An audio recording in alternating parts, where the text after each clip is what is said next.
drum roll, because we have an icebreaker speech today. I'm so excited to have Shay Merritte come up and give us his icebreaker speech today.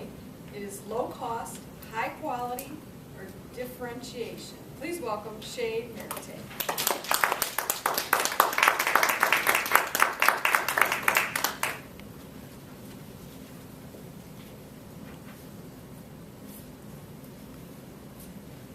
Fellow Toastmasters, guests,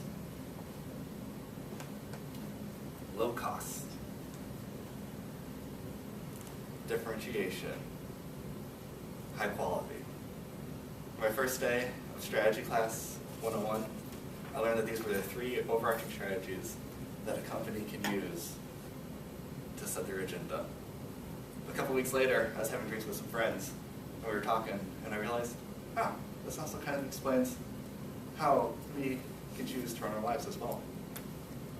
I have friends who are really focused on a low-cost lifestyle, really fiscally responsible. And I have other friends who love living a high-quality life, doing a couple of things amazingly well, like running marathons. I, however, have kind of chosen to live a life focused on a differentiation strategy. Looking back on my life, I realized it probably is not that unusual that I ended up in the strategic path.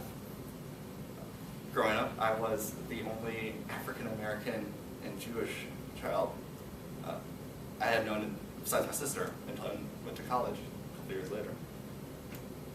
My parents were very instrumental in kind of helping us live a more differentiated life.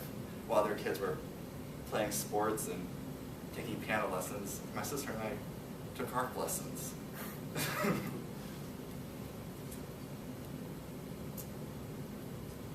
As I think back a little bit later in my life, as I went off to college, I kind of realized that the differentiation strategy continues. I originally went to school to be a doctor. I spent a couple years studying medicine, well, 2 years. And I realized this is really boring.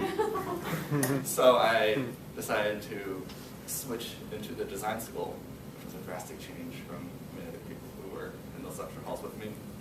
However, in design school, I also realized I was not doing very well. I really enjoyed being creative, but I really hated doing the projects that we set forth. So, differentiation. I did something that the other AD kids in the studio thought I was crazy for, and went on to apply to get an MBA, which itself proved very difficult because I was a little bit different than their traditional applicant. A lot of them were looking for students who had a lot of business or engineering background, not someone who was really good at Photoshop. So I traded in my Photoshop for Excel and developed an annual report about myself and my qualifications, which a lot of schools also found very different and did not want me. But they did. So it all worked out in the end, which was really wonderful.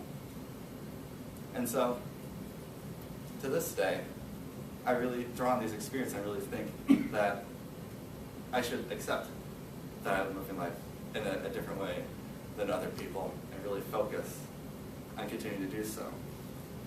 For instance, right after I graduated from the MBA program, I took an internship instead of an actual job just because I wanted to get some experience in something else that I may not want to do for the rest of my life.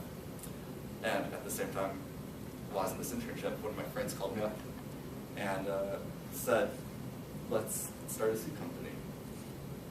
So we started peddling suits much to my parents' chagrin. But then also, differentiation has worked itself into, beyond my professional life, really into my personal life.